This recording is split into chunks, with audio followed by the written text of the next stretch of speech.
Hola amigos, aquí estamos de vuelta para continuar estudiando las profecías del Apocalipsis y hoy vamos a tocar un tema que pretende completar el tema donde estuvimos hablando acerca del juicio final, el juicio investigador, ese juicio que lo hemos estudiado a la luz del santuario terrenal. Y entonces en esta ocasión habremos de ver la gran profecía de los 2300 días o años proféticos, obviamente, para ver a dónde llega esa profecía, dónde termina, y obviamente al saber el año, cuando termina esta extensa profecía de 2300 años, vamos a ver a ciencia cierta el año y el día incluso, cuando Jesús inició en el cielo el juicio investigador o juicio final. Y quiero decirles, amigos, que esto no tiene nada que ver con algunas predicciones que ciertos acerca del juicio final y hasta han puesto una fecha, como ustedes bien ya lo han visto, como lo fue el 21 de mayo del 2011. Esto no tiene absolutamente nada que ver. Sabemos que la Biblia dice claramente que el día y la hora, Jesús lo dijo, nadie sabe sino solo el Padre. Y quienes están pretendiendo poner fechas del retorno de Jesús están queriendo de alguna manera ponerse en el lugar del Padre, y eso es una blasfemia, porque y la hora, ni siquiera Jesús, del regreso de Él aquí a esta tierra. Por lo tanto, lo que estamos estudiando, amigos, no tiene absolutamente nada que ver con poner fechas del fin del mundo, porque eso va en contra de las enseñanzas de Jesús. Lo que estamos analizando es una profecía que está en Daniel capítulo 8, y que nos indica claramente tanto el comienzo como el final de esa profecía, y que al final habría de comenzar el juicio investigador en el cielo. No es que habría de venir el fin del mundo, sino que Jesús iniciaría esa etapa del juicio final o juicio investigador para luego regresar a esta tierra, de cuyo día y hora nadie sabe. Así que, por lo tanto, quienes andan pregonando acerca de una fecha están yendo explícitamente en contra de lo que Jesús enseñó. Bueno, pero vamos a orar para y nos introduciremos entonces en esta apasionante profecía. Querido Dios, te damos gracias por poder estar nuevamente con mis amigos estudiando las maravillosas profecías del Apocalipsis, y te rogamos una vez más que nos acompañes a través de tu Espíritu Santo, que nos des luz para que podamos entender este estudio que habremos de analizar juntos en esta ocasión. En el nombre de Jesús, amén. Ustedes saben, amigos, que si una persona tiene bigotes, se dice que tendrá aproximadamente 2500 pelos formando ese bigote. Y en promedio general se sabe que tenemos alrededor de 100.000 cabellos, y los rubios tienen un poco más, tienen 140.000, los morenos tienen 109.000, y sin embargo estos detalles, qué poco interés le podemos prestar, porque en realidad, ¿quién se va a poner a contar cuántos pelos tiene en su cabeza o en su bigote? Pero hay alguien a quien no se le escapan los detalles más mínimos de toda la creación, y es Dios. Por eso, en Lucas capítulo 12, versículos 6 y 7, dice allí Jesús que Él sabe cuándo un pajarito muere, y ahí es donde también Él dice que nuestros cabellos están contados. A Él sí le interesa todos estos detalles, porque es el Creador. Y si a Él le interesan esos detalles tan pequeños para nosotros, ¿cuánto más le interesa revelar detalles acerca de la historia del mundo, y especialmente aquellos detalles que tienen que ver con el retorno de Jesús y con el juicio, como es lo que estamos estudiando hoy como complemento del estudio anterior en el cual hablamos acerca de este tema? Y yo creo que tenemos que analizar estos conceptos proféticos, no solo a la luz del Apocalipsis, sino también a la luz de Daniel. Como siempre vengo diciendo, ambos libros se complementan perfectamente. No se puede entender Apocalipsis sin estudiar Daniel, y no se puede entender las profecías de Daniel sin estudiar el Apocalipsis, a pesar de que hay tantos centenares de años de diferencia entre un profeta y otro. Y por eso vamos a ver ambos libros para poder entender la profecía de los 2300 años, que no se encuentra en Apocalipsis, sino en Daniel. Sin embargo, vamos a comenzar con Apocalipsis. Vamos a ir al capítulo 14 de Apocalipsis, versículos 6 y 7, donde allí se revela, en sentido profético, de que hay un juicio que Dios tiene que hacer en el cielo antes de que Jesús regrese. 14, 6 y 7, allí dice: vi volar por en medio del cielo a otro ángel que tenía el evangelio eterno para profetizarlo a los moradores de la tierra, a toda nación, tribu, lengua y pueblo. Este ángel simboliza a un mensajero, simboliza a una iglesia que está predicando un mensaje de salvación, el evangelio eterno. No se refiere a un ángel como lo conocemos, porque Dios no confió la predicación del evangelio a los ángeles, sino a los seres humanos. Nos concedió a nosotros el privilegio de hacer este trabajo. Y por lo tanto aquí un ángel está representando un mensajero, ya sea un grupo de personas o una iglesia. Y el mensaje que están predicando a todo el mundo es el siguiente: diciendo a gran voz, temed a Dios y dadle gloria, porque la hora de su juicio ha llegado, y adorad a aquel que hizo el cielo, la tierra, el mar y las fuentes de las aguas. Aquí hay una profecía, amigos, que dice que la hora del juicio ha llegado. Obviamente, cuando San Juan escribió esto bajo revelación divina, no se había cumplido todavía. Entonces, cuando vamos al profeta Daniel, encontramos allí una profecía que nos indica claramente cuándo esa hora del juicio anunciada por esta iglesia, por esta mensajera, estaría por llegar. Y eso es lo apasionante que tiene el estudio del Apocalipsis, que cuando no entendemos algo de allí, nos vamos a Daniel y Daniel arroja una luz muy grande a las revelaciones de San Juan para poder entender algunos términos como este de la hora del juicio ha llegado. Pero ¿hay alguna profecía que anuncia la hora del juicio? Claro que sí. Y entonces nos vamos a ir a Daniel capítulo 8. Daniel capítulo 8. Allí encontramos una profecía que es la más extensa de la Biblia, y que lo apasionante del caso es que esta profecía ya llegó a su fin. Capítulo 8, versículos 12 al 14.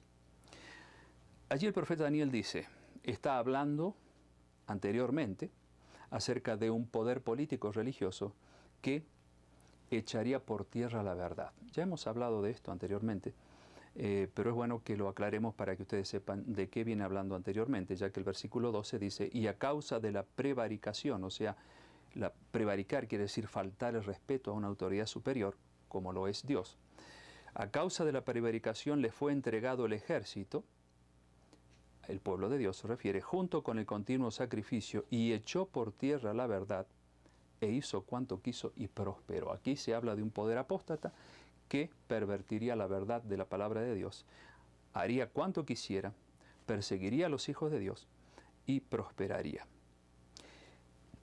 Entonces el versículo 13 continúa diciendo, oía un santo que hablaba y otro de los santos preguntó a aquel que hablaba, ¿hasta cuándo durará la visión del continuo sacrificio y la prevaricación asoladora, entregando el santuario y el ejército para ser pisoteados? Ustedes se podrán preguntar, ¿qué representan estas cosas? ¿Qué es lo que quiere decir Daniel con estas palabras? Bueno, podríamos adelantar algunos aspectos. Cuando dice aquí, ¿hasta cuándo? O sea, Daniel se pregunta, ¿hasta cuándo este poder apóstata va a tener dominio sobre la tierra? ¿Hasta cuándo continuará atentando contra el sacrificio de Cristo? Es eso lo que quiere decir. ¿Y hasta cuándo continuará persiguiendo a los hijos de Dios? Y entonces el ángel que lo acompañaba a Daniel en la visión le dijo, hasta 2300 tardes y mañanas, luego el santuario será purificado. Y sabemos que una mañana, o una tarde y una mañana es un día, y como está hablando aquí en lenguaje profético, estos son días proféticos, por lo tanto no se deben considerar como días de 24 horas, sino como años. Aquí estamos entonces ante una profecía que abarcaría 2300 años de tiempo. Y lo que el ángel que acompañaba a Daniel en esta visión le dice, mira, yo sé que tú estás preocupado por este poder apóstata que ha echado por tierra la verdad, que echó por tierra el significado real del sacrificio de Cristo, y ha hecho otras cosas tremendas, pero te voy a decir que muy pronto, cuando esta profecía se termine, el santuario será purificado. Y quienes han visto el tema anterior, y les recomiendo a los que no han visto el tema anterior que no entren a analizar este tema conmigo ahora porque les va a costar entender bastante. Si no han visto el anterior, pues vean el anterior primero para que entonces tengan mayor luz para entender lo que estamos estudiando ahora. Pero los que vieron el tema anterior recordarán que hemos hablado acerca de la purificación del santuario terrenal, ese santuario que Dios le había pedido a Moisés que construyera, donde se hacía una ceremonia diaria en la que los sacerdotes sacrificaban los corderitos que los israelitas, como una manera de buscar el perdón de Dios, porque cada cordero representaba a Cristo, y no podía haber perdón sin derramamiento de sangre. Esa lección los judíos en aquel tiempo la tenían bien clara. Tenían que sacrificar un cordero para que su vida quedase perdonada, porque era necesario el derramamiento de sangre, como lo fue necesario después, que cuando Cristo murió, fue necesario que su sangre se derramara para que ustedes y yo pudiésemos ser perdonados. Bueno, aquello era un símbolo, cada cordero. Entonces los sacerdotes juntaban esa sangre, ¿no es cierto?, la ponían sobre los cuernos de un mueble que había dentro del lugar santo del santuario terrenal, que estaba dividido en dos partes. El santuario tenía el lugar santo y el lugar santísimo. Y una vez al año, el sumo sacerdote, no el sacerdote, sino el sumo sacerdote, entraba al lugar santísimo, al cual nadie podía entrar excepto él, porque era un lugar muy, muy sagrado allí. Y en el lugar santísimo estaba el arca del pacto, que contenía los 10 mandamientos, en base a los cuales se hacía el juicio a los israelitas. Y una vez al año el sumo sacerdote entraba al lugar santísimo para purificarlo. Y eso representaba una especie de juicio a favor de todos aquellos israelitas que habían traído un corderito en busca del perdón. Una vez al año. Pero la profecía de los 2300 años, que indican que al final se purificaría el santuario, recordando lo que significa la purificación del santuario en el santuario terrenal allí en el Antiguo Testamento, bueno, pero una vez en la historia, los 2300 años, nos dirían cuándo Jesús, una vez para siempre, una vez en la historia, haría lo mismo que hacían los sumos sacerdotes en el santuario terrenal, porque Jesús es el sumo sacerdote, el gran sumo sacerdote.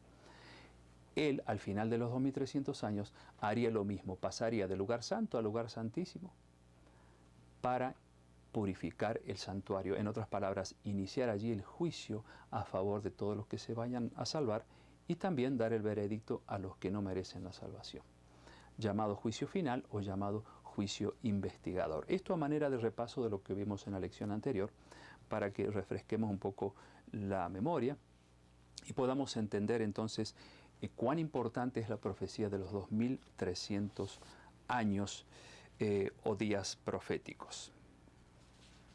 Ya hemos visto que en Ezequiel 4, 6 y 7, Números 14, versículo 34, un día en el lenguaje profético equivale a un año. No vamos a leer esos versículos porque ya lo hemos hecho antes.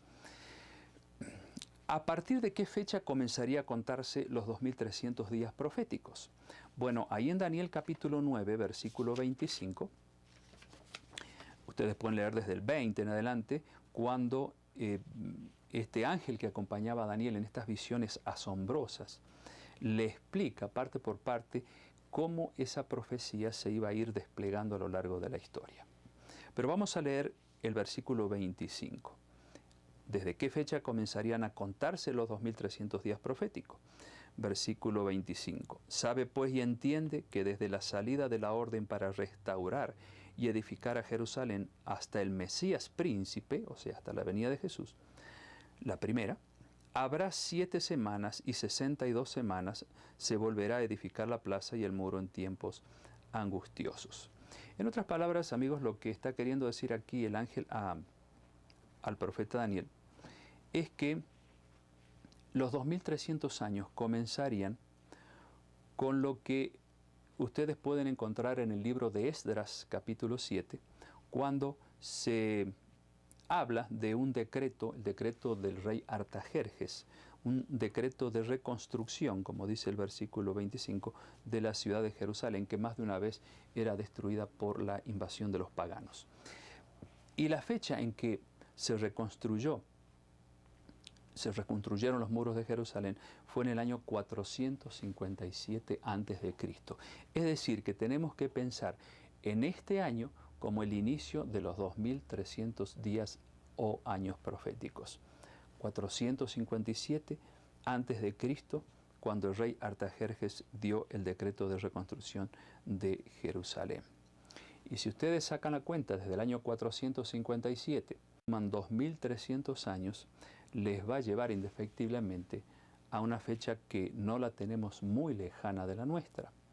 Han pasado ya 166 años y es el año 1844. Ahora, ¿cómo podemos comprobar históricamente que el sello de garantía de los 2300 días se cumplió? Hay un sello de garantía, amigos, que tiene que ver con las primeras 70 semanas de la profecía. Y estamos hablando en lenguaje profético. Porque la profecía de los 2300 años se divide en dos partes. 70 semanas primero y 1800 años después. Esas 70 semanas equivalen, sacando la cuenta desde el punto de vista profético, equivalen a 490 años. Si a los 490 años le sumamos el resto de los años que nos quedan hasta los completar los 2300 años, veremos que serían 1810 años, 1810 más 490 nos lleva al año 1844. Y lo que pasa en la primera parte de la profecía de los 2300 años, es decir, en los primeros 490 años o 70 semanas proféticas, es sumamente interesante y los acontecimientos que pasan dentro de esos 490 años destinados de paso al pueblo judío, lo que pasa allí adentro de esa extensión de tiempo nos garantiza en un 100% el final de la profecía, es decir, el año 1844. Vamos a saltear algunos detalles, no vamos a ir a analizar cada fecha porque quiero que ustedes puedan comprender esta maravillosa profecía. La vamos a ver ahora, a continuación ustedes podrán ver aquí en la pantalla la profecía de los 2300 años, que comienza en el año 457 a.C., termina en el año 1844. Pero fíjense que antes de que termine los 490 años, hay 3 fechas claves que se cumplieron a la perfección. Es el año 27 después de Cristo, porque ya Jesús había nacido en esta extensión profética. El año 27 es cuando es ungido el Mesías, es decir, cuando es bautizado Jesús. Luego viene el año 31, cuando Jesús muere por nosotros, y luego viene el año 34, con el cual se completa esta primera parte de los 2300 años, es decir, los 490 años. Año 27, 31 y 34. Es interesante que luego en el versículo 26 del capítulo 9 de Daniel dice que a la mitad de la última semana de los 490 años, porque están divididos en diferentes periodos, pero él habla de que hay una semana con la cual se completan los 490 años y que es la semana que comienza con el ungimiento del Mesías, el bautismo de Jesús, continúa con la muerte de Jesús y el año 34 cuando el pueblo judío selló su suerte y no quiso aceptar a Jesús como su Salvador. Y allí se produce el apedreamiento del primer mártir cristiano llamado Esteban. Allí con eso ellos sellaron su suerte y no quisieron aceptar a Jesús como su Salvador y por lo tanto se terminan los 490 años destinados a los judíos, esa primera parte de la gran profecía de los 2300 años. Y en esa semana última, quiero volver un poquito hacia lo que venía diciendo recién, dice el versículo 25 de Daniel 9 que a la mitad de la semana haría Jesús cesar el sacrificio. Y fue así, porque del año 27 hasta el 31 hay 3 años y medio exactos. Y 3 años y medio después del sacrificio de Jesús, muere el mártir Esteban. Así es la profecía, amigos, es exacta.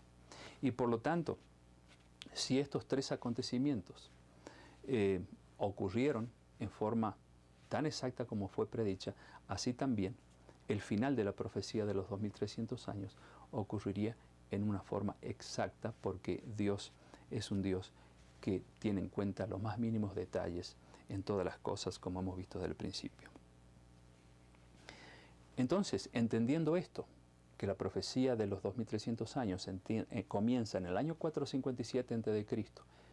y termina en 1844, teniendo como algunos acontecimientos claves el bautismo de Jesús, la crucifixión de Jesús y el apedreamiento del mártir Esteban, cuando el pueblo judío rechazó a Jesús como su Salvador, entonces podemos tener una imagen bien clara de cómo Dios ha profetizado todos esos acontecimientos con tanta exactitud.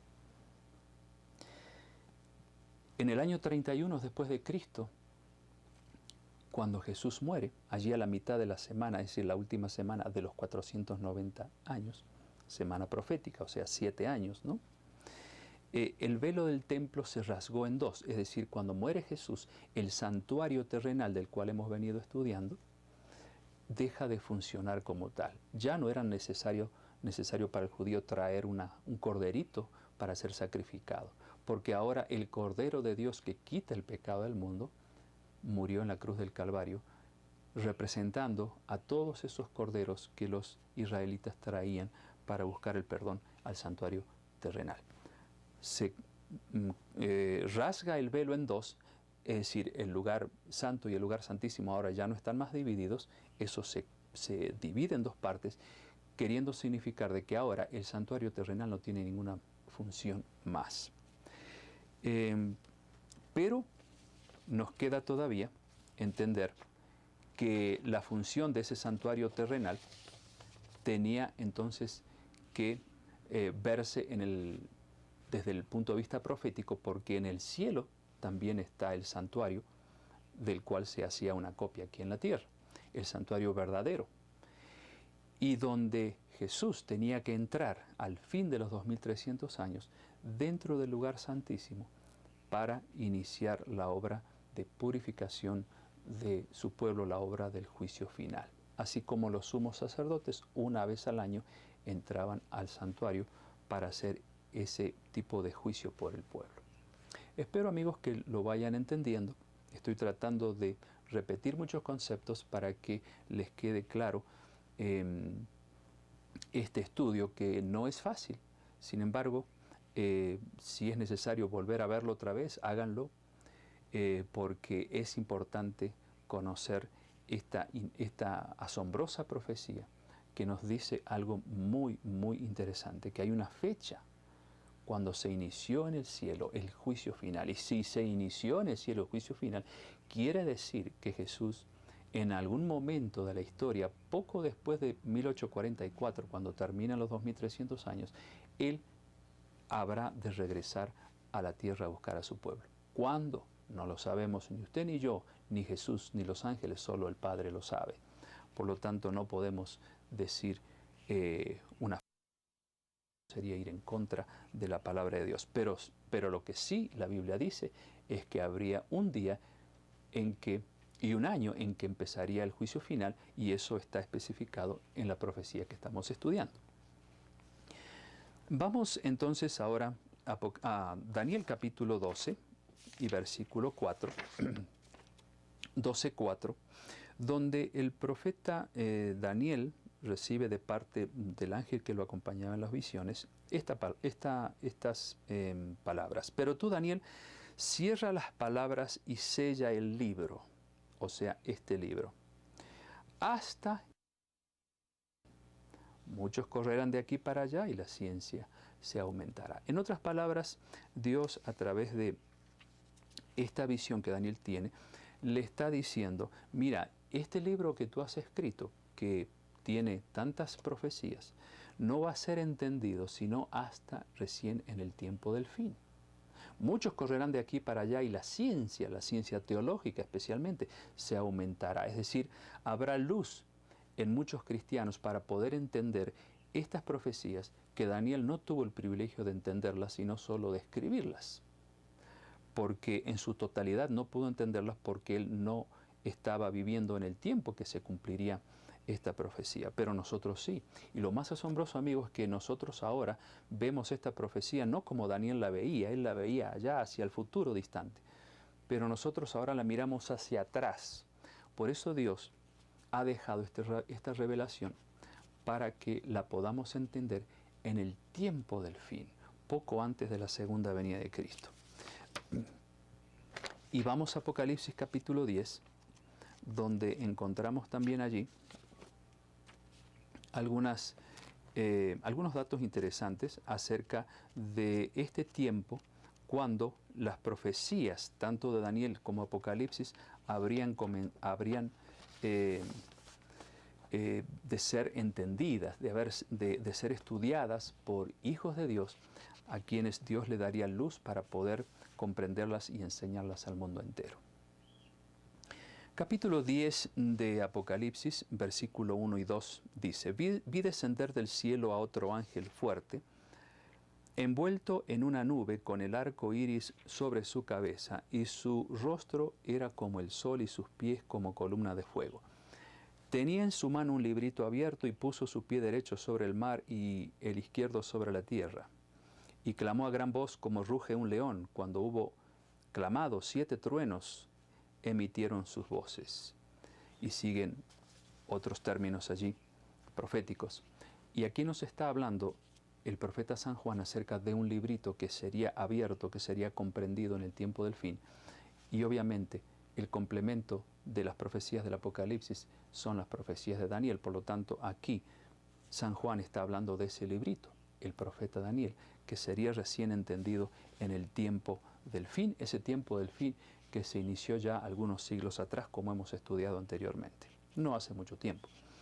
En el versículo 8 y 9 del mismo capítulo 10 de Apocalipsis dice, la voz que oí del cielo habló otra vez conmigo y dijo, ve y toma el librito que está abierto en la mano del ángel que está en pie sobre el mar y sobre la tierra.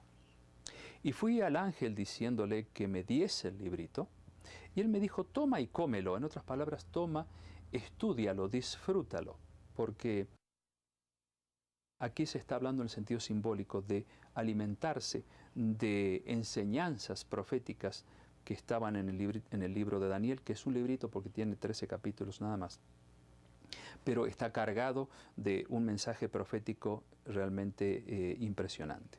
Y dice aquí, toma, cómelo, te amargará el vientre, pero en tu boca será dulce como la miel.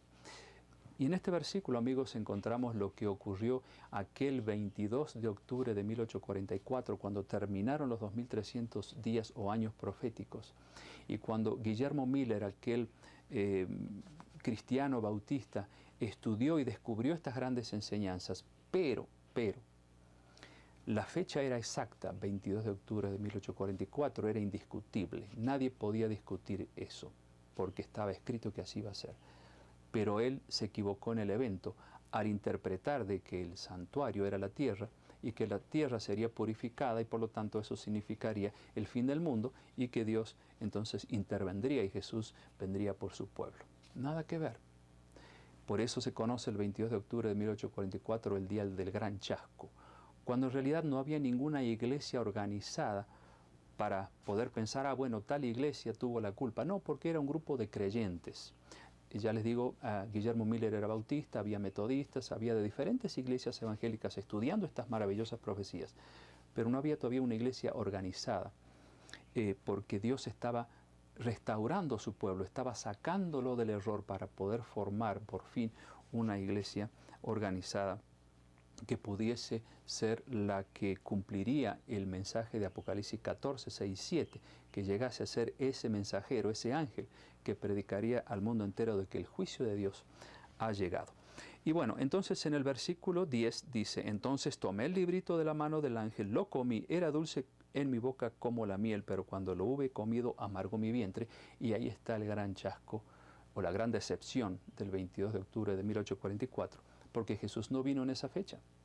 Pero sí aconteció algo en esa fecha, como Daniel lo había predicho en el capítulo 8 de su libro, que al cabo de los 2300 años se purificaría el santuario, es decir, como ya hemos estudiado anteriormente, el sumo sacerdote Jesús pasaría del lugar santo al lugar santísimo una vez y para siempre para iniciar el juicio investigador o juicio final. ¿Para qué? Para que una vez terminado ese juicio, entonces Él regrese a buscar a su pueblo.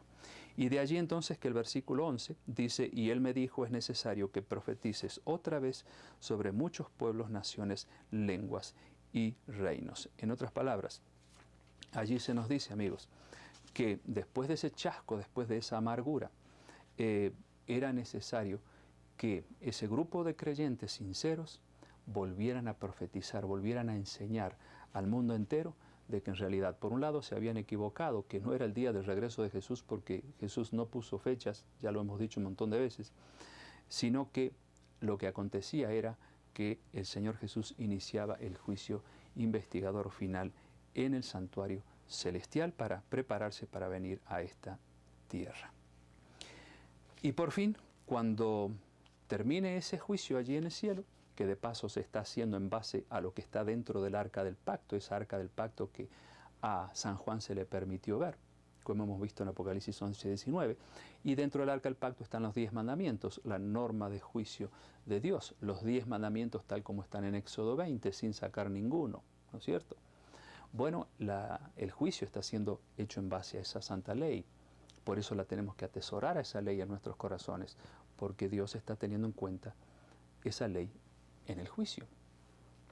Y entonces, cuando termine Dios de hacer o Jesús de hacer ese juicio con los libros abiertos, como dice Daniel capítulo 7, donde el juez se sentó y los libros fueron abiertos, dice él, precisamente describe lo que pasa en ese momento, 22 de octubre de 1844, cuando Jesús inicia ese juicio.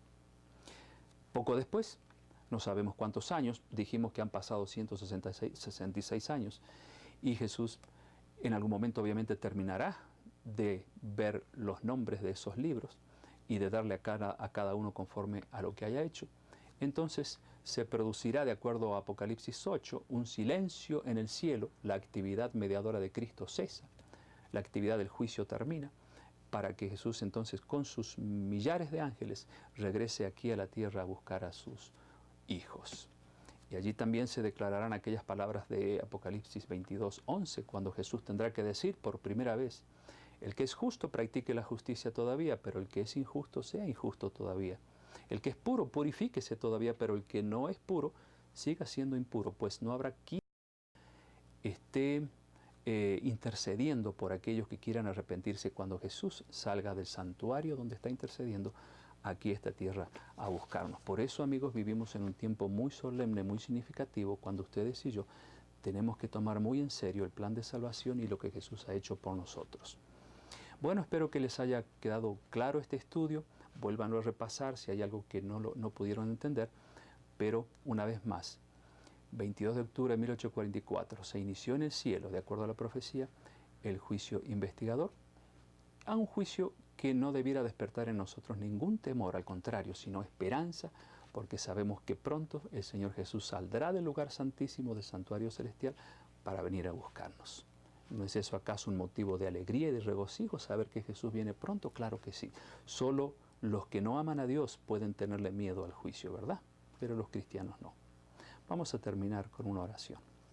Gracias, Señor, por esta gran revelación que hemos estudiado junto a mis amigos. Rogamos que nos des entendimiento y podamos comprender cada punto de esta profecía, especialmente los acontecimientos que hemos analizado juntos. Sabemos, Padre, que el juicio final empezó en el cielo y un día Jesús vendrá a buscarnos. Te ruego que bendigas a mis amigos para que ellos se preparen junto conmigo para ese día glorioso que se acerca rápidamente. Te pedimos que nos ayudes a aceptar a Jesús cada día en nuestros corazones como nuestro Salvador, nuestro abogado e intercesor en el cielo, quien siempre está dispuesto a limpiarnos y a darnos el poder para vencer. En el nombre de Jesús. Amén.